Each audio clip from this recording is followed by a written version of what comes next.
이 시간 함께 나누실 하나님의 말씀은 시편 55편 9절에서부터 15절까지 말씀입니다. 구약 성경 841페이지에 있는 시편 55편 9절에서부터 15절까지 말씀을 다 함께 봉독하시겠습니다. 내가 성내에서 강포와 분쟁을 보았사오니 주여 그들을 멸하소서. 그들의 혀를 잘라버리소서.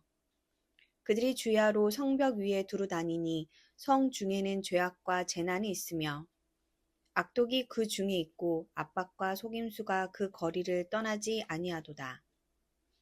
나를 책망하는 자는 원수가 아니라 원수일진데 내가 참았으리라. 나를 대하여 자기를 높이는 자는 나를 미워하는 자가 아니라 미워하는 자일진데 내가 그를 피하여 숨었으리라. 그는 곧 너로다. 나의 동료, 나의 친구요, 나의 가까운 친우로다. 우리가 같이 재미있게 의논하며 우리와 함께하여 하나님의 집 안에서 다녔도다. 사망이 갑자기 그들에게 임하여 산채로 수울에 내려갈지어다.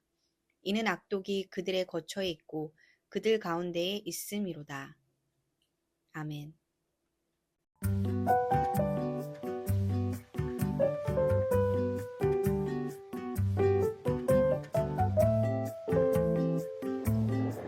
오늘 시편 55편의 말씀입니다.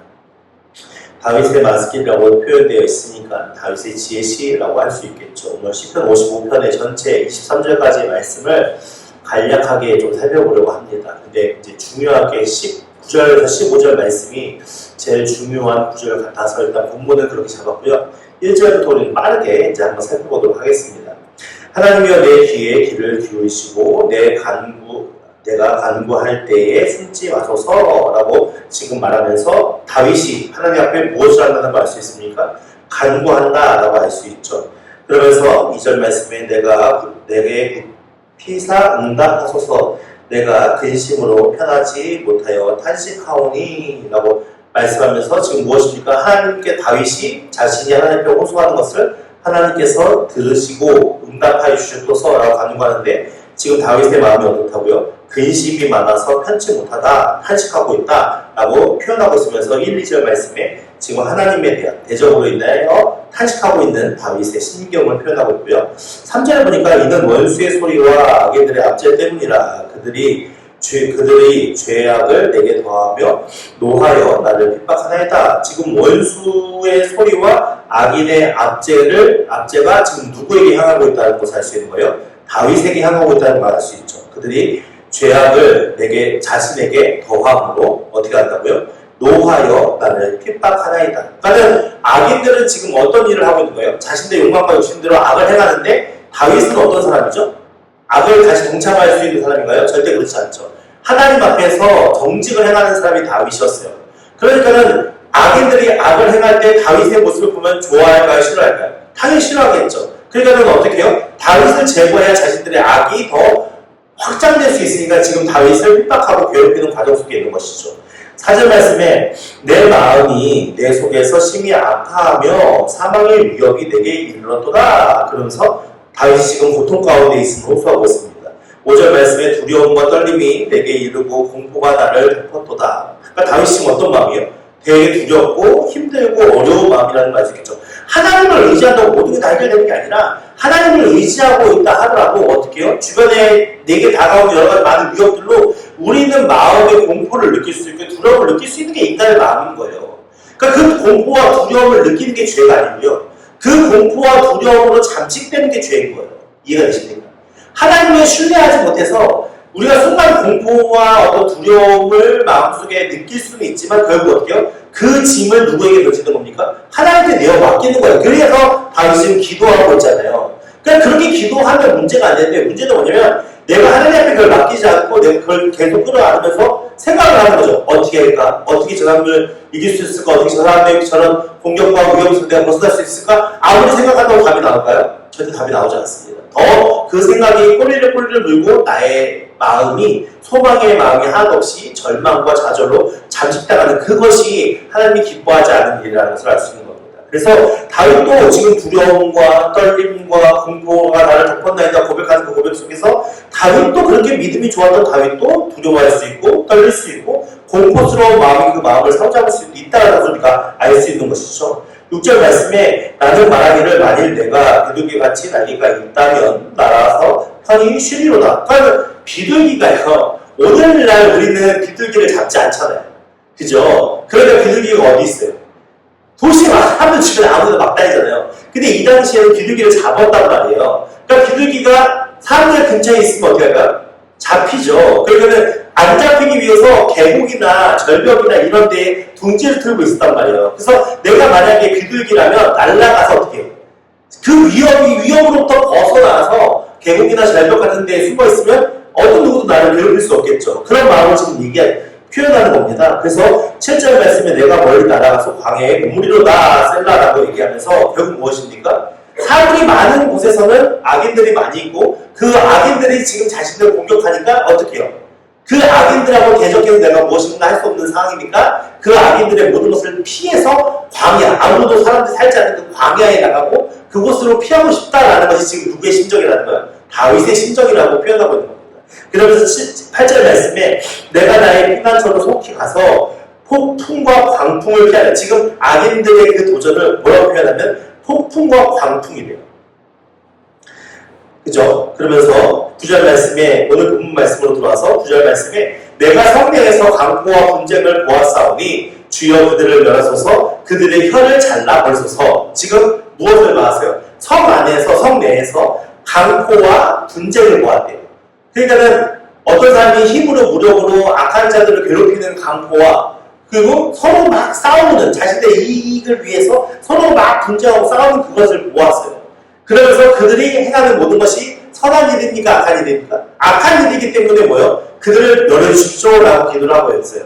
근데 그들을 멸하는 것 중에서 무엇을 해달라고 얘기해요? 혀를 잘라버려요. 그러니까 이 혀가 그 마음속의 악독함을 계속 뿜어내고 있으니까 그 악독함의 근원인 혀를 잘라버리면 악을 뿜어내지 않을 거 아니에요. 그런 마음으로 지금 다윗이 호소하고 있습니다.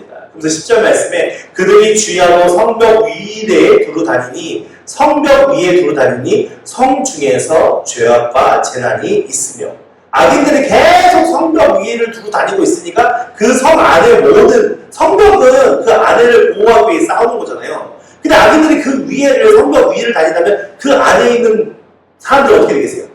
악인들이 마음대로 하겠죠. 그러니까 그 모습을 지금 그려놓은 거예요. 그래서 11절 말씀에 악독이 그 중에 있고 압박과 속임수가 그 거리를 떠나지 아니한다. 그러니까 악이 가득한 성이 돼버린 거죠. 그러니까 다윗이 그 성의 왕이잖아요. 그러니까 얼마나 그 마음에 답답함과 억울함과 괴로움과 두려움과 떨림이 그 안에 있었겠습니까? 그리고 더 재미있는 것은요. 12절 말씀에 나를 책망하는 자가 지금 자신을 책망하고 있고 자신에게 뭐라고 하는 자가 원수가 아니라고 얘기해요. 원수가 아니에요. 만약에 그가 원수라면 원수일진데 그럼 어떻게 내가 참으리라. 그러니까 지금 나를 괴롭고 책망하는 자가 원수라면 내가 참을 수 있어. 근데 원수가 아니라는 거예요. 그러면서 나를 대하는 자가 높이는 자, 너를 대하여 자기를 높이는 자가 나를 미워하는 자, 나를 미워하는 자가 아니라는 거죠. 미워하는 자일지라면 내가 그를 피하여 숨었을 것이다. 그러니까 지금 자신을 공격하는 사람은 원수도 아니고, 그죠? 자신을 미워하는 대적도 아니라는 거예요. 그럼 그 사람은 누굽니까? 그 악인은? 13절 말씀에 그는 곧 너가 누구요? 나의 동료요, 나의 친구요, 나의 가까운 친구로다. 그러니까 우리가 시편이 다윗의 비탄시 내용들이 많이 있는데 우리가 52편인가요? 52편에서는 누가 그저 그랬죠? 누구 때문에 다윗이 그 시를 썼죠? 52편 맞나요? 갑자기 생각이 안 나요. 맞죠? 52편. 네, 맞죠? 52편이 누구부터 쓴 시편이죠? 도액이잖아요. 도액1호. 그러면 다윗이 그냥 뭐랄까요? 신중하게 생각하지 않고 스쳐 지나갔던 한 인물을 통해서 어떤 일을 벌어집니까? 다윗을 도와줬던 그 지역 사람들이 다 죽임 당하게 되잖아요. 그런 일이 있었고 지난주에 살펴보았던 54편은 누구 때문에 이런 일이 벌어진 겁니까? 네, 14랑 자신의 친족들 때문에 이루어진 일들이에요. 자신의 친족들의 배반이에요. 그러니까 자신이 피하는 여러 가지 많은 어려운 상황 속에서 스쳐 지나간 사람으로부터 자신이 매우 공격한 상황이 가 있고 믿었던 친족으로부터 배신을 당하는 사건이 벌어졌고 오늘 55편에 와서 지금 누가 계신다는 거예요? 친구가 계시다는 거예요. 친구가. 근데 이 친구가 어떤 친구냐면 14절 말씀에 우리가 같이 재미있게 의논하며라는 것은 그들이 함께 성장해오는 과정 속에서 서로의 그 성장하면서 중요한 주제와 관심사에 대해서 서로 친구들과 상의를 하잖아요. 그것을 얘기하는 거예요. 그러니까 아주 깊이 있는 속마음까지 다 내보이면서 서로 상의하고 논의했던 가까운 친구라는 것을 이야기하는 거죠. 논의하며 무리와 함께하여 하나님의 집 안에서 다녔다라는 표현은 이스라엘 성도는 1년에 3번씩 성전에 올라가게 되죠. 성전에 올라갈 때 절기를 지키게 되는데 그 올라갈 때 그냥 자기 혼자서 뻣뻣하게 올라가는 게 아니라 친한 친구들과 함께 올라가는 거예요. 그러니까 그만큼 하나님 앞에서나 자신의 생활 속에서 아주 친밀하고 가깝게 지냈던 친구가 지금 어떤 상황인 거예요? 자신을 배반하고 악한 자의 편에 서서 자신을 같이 괴롭히고 힘들게 하고 있는 상황인 거죠. 여러분 생각해보세요. 얼마나 힘들겠어요. 얼마 전까지 정말 우애 좋게 지냈던 그 친구가 한순간에 변해서 악인들과 함께 손잡아 지금 다윗을 공격하고 있는 이 상황을 맞닥뜨리는 다윗의 마음이 얼마나 괴롭고 힘들겠어요. 15절 말씀이 이렇게 저주합니다. 사망이 갑자기 그들에게 임하여 산채로 쏘여 내려갈지어다. 그러니까 건강하게 있다가 어느 순간에 비명사하듯이 죽어서 지옥의 수월에 내려가야 한다라고 지금 선언하고 있는 거예요. 되게 무서운 말이죠. 이런 악독이 그들의 거처에 있고 그들 가운데 있습니다. 그러니까 지금 이 친구가 이 악인들이 행하는 그 행위가 얼마나 악하냐면 다윗이 딱 볼 때 지금 당장 내가 죽어버려야 돼 라고 느껴질 만큼 그렇게 악을 행하는 사람들이었던 거예요.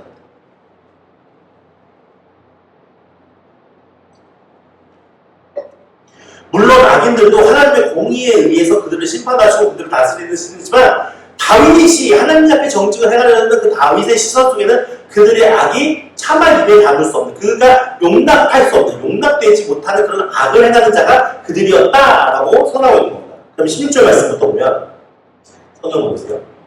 16절 말씀에 나는 하나님께 부르시려니 여호와께서 나를 구원하시리로다. 그렇게 대적들의 공격과 위협과 그것으로 두렵고 떨림이 있고 공포를 느끼고 있지만 결국 다윗의 믿을 구석은 어디에 있는 겁니까? 하나님께 있는 거예요. 그러니까 이게 어떤 상황과 어떤 순간 속에서 다윗은 맨날 누굴 찾아요? 하나님만을 찾아요. 근데 보세요. 나는 하나님께 부르시려니 여호와께서 나를 구원하시리로다 라고 하면서 17절 말씀에 저녁과 아침과 정오에 우리는 아침과 점심과 저녁이잖아요. 왜 이렇게 표현했을까요? 유대인의 관점 속에는 해가 지는 그 순간이 이제 하루의 시작인 거예요. 그러니까는 그 관점으로 따지면 저녁이 하루의 시작하는 시간, 아침이 하루의 중간인 시간이겠죠. 그리고 정오가 거의 이제 하루를 마무리해가는 시간이 되겠죠.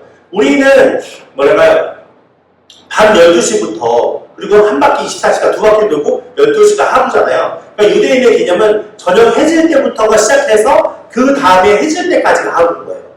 이해가 되시죠? 그러니까는 이 하루를 시작하는 저녁과 아침과 정오에 하루에 3번 그렇게 내가 근심하여 탄식하리니 3번을 정해서 누구에게 기도하는 거예요? 하나님께 부르짖고 있는 거예요.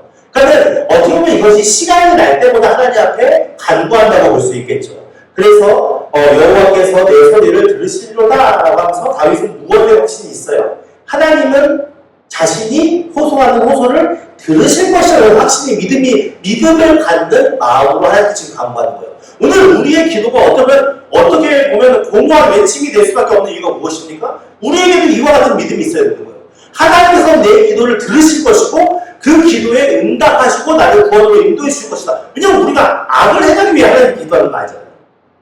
그죠? 오늘 우리가 당연한 어려움들을 해결하기 위해 하나님의 도움을 바라는 마음으로 기도하는 거잖아요.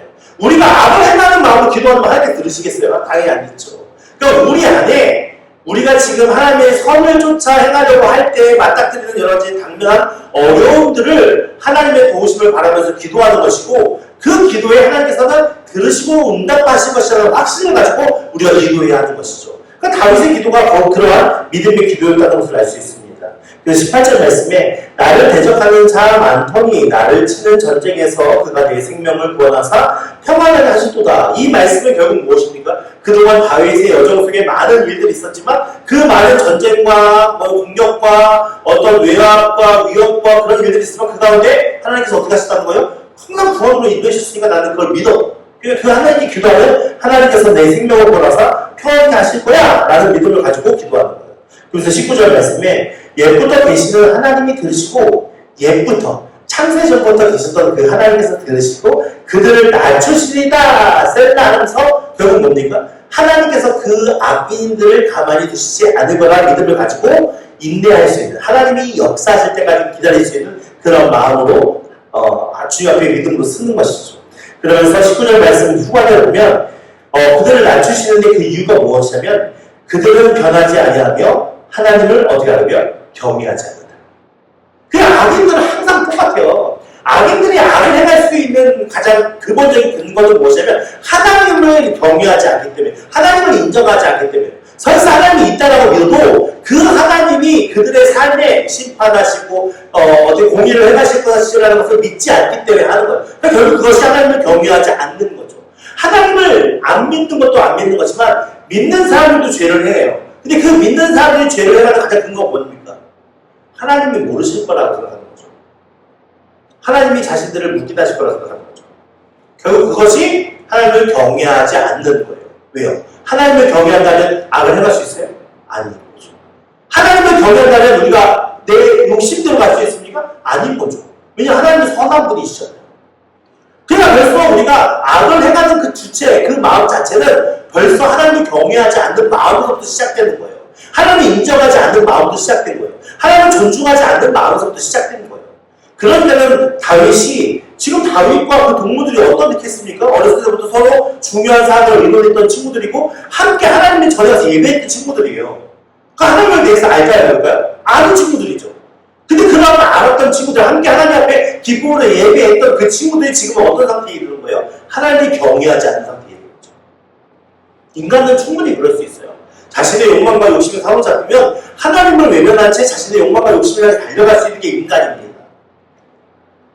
그렇기 때문에 오늘 우리가 겸손해야 하는 이유가 거기에 있는 것이고 우리가 날마다 내가 지금 하는 일이 하나님의 일인지 내 일인지를 분별하려고 하는 믿음으로 서야 하는 이유가 여기에 있는 거예요. 우리가 갖는 죄의 연약함이 무엇이냐면 우리는 항상 하나님을 빨리 제해버리고 내 욕심대로 달려갈 수 있는 본성을 가진 사람들이에요. 그렇기 때문에 우리가 철저하게 지금 내가 하는 것이 하나님이 기뻐하시고 하나님이 원하시는 일인지를 살펴보면서 내가 정말 하나님을 경외하고 있는지 아니면 하나님을 무시하고 있지는 않는지 하나님을 경외 안 하고 있는 건 아닌지를 우리 스스로가 점검해 봐야 되는 것이죠. 근데 지금 보십시오. 다윗이 선언하는 그 서원 속에는 그들은 어떤 마음이에요? 벌써 하나님을 경외하지 않고 그들 마음속에 변하여서 어떻게 하고 있다고요? 그들이 욕망과 욕심을 향해서 달려가고 있다라고 선언하는 겁니다. 20절에서 그들이 어떤 일을 하냐면요. 그는 손을 들어 자기와 화목한 자를 치고 그와 그의 언약을 배반하였도다. 그 입은 우유 기름보다 미끄러우나 그의 마음은 전쟁이요 그의 말은 기름보다 유하나 실상은 뽑힌 칼이로다. 그럼 뭡니까? 모습은 되게 부드럽고 유한데 결국 그들은 무엇을 갖고 있어요? 마음속에 전쟁하는 마음을 갖고 있고 이미 칼을 뽑아서 들고 있다는 거예요. 언제 찔러도 이상하지 않는 만큼. 그들이 하는 일은 화목한 자를 치고 어떻게 하고요? 언약한 자들을 다 배반했다. 그 이유가 무엇일까요? 자신의 욕망과 욕심을 위한 일이겠죠. 이미 그 친구들은 그러한 죄악 가운데 빠져 있다라고 선언하는 겁니다. 22절 말씀에 내 짐을 여호와께 맡기라. 여호와께 지금 다윗이 무엇을 선언하고 있어요? 우리가 갖는 짐, 무거운 짐을 누구께 맡기라고요? 여호와 하나님께 맡겨라. 하나님께 맡기라. 그가 너를 붙드시고 의인의 요동함을 영원히 허락하지 아니하시리라. 그러니까 의인이 매번 요동함 가운데 있는 것을 하나님께서 허락하시는데 안 허락하시네요. 안 허락하시네요.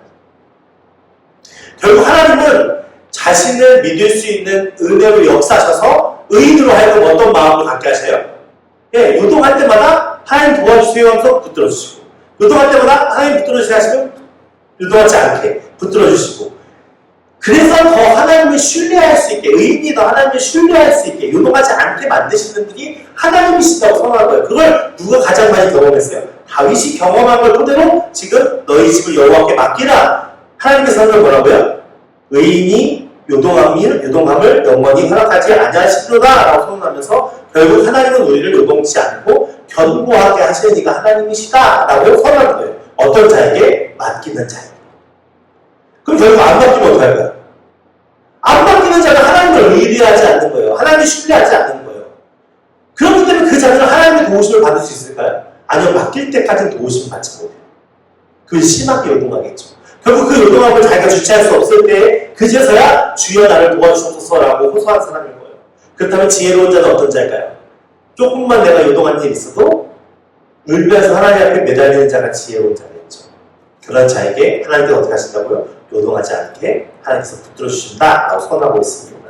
그러면 이 3절 말씀에 하나님이여 주께서 그들로 파멸의 웅덩이에 빠지게 하시리이다. 피를 흘리며 속이는 자들은 그들의 날의 반도 살지 못할 것이나 나는 주를 의지하리다. 어떻게 한다고요? 피를 흘리게 하며 속이는 자들은 그들의 날의 반도 살지 못할 것이다 라고 선언하고 있습니다.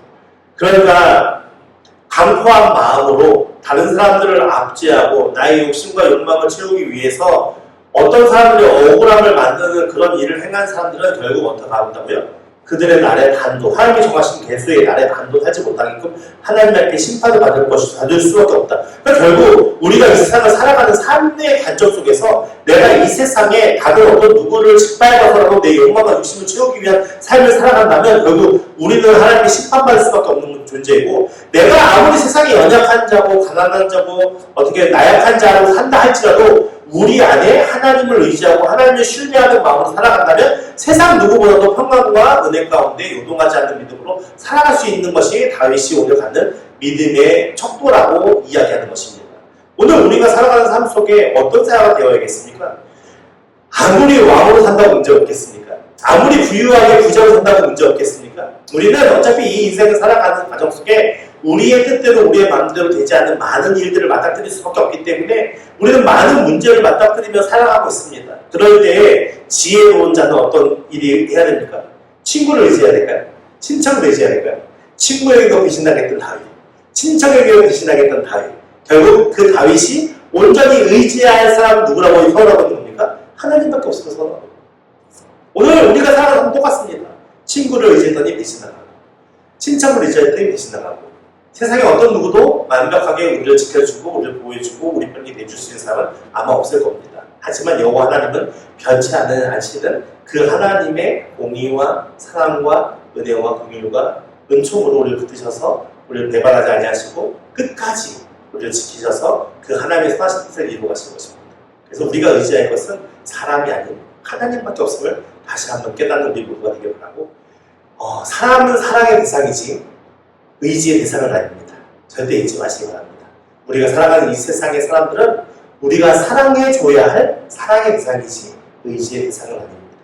우리 함께 서로 사랑을 나누시면서 온전히 하나님만을 의지하고 우리의 모든 세상에 얽매였던 무거운 짐을 여호와 하나님 앞에 이 시간 기도함으로 부르짖음으로 내어 맡기고 그 하나님께서 우리의 삶을 어떻게 주장하시고 어떻게 인도하신지를 함께 믿음의 눈으로 바라보는 우리 모두가 되기를 예수 이름으로 축원드립니다.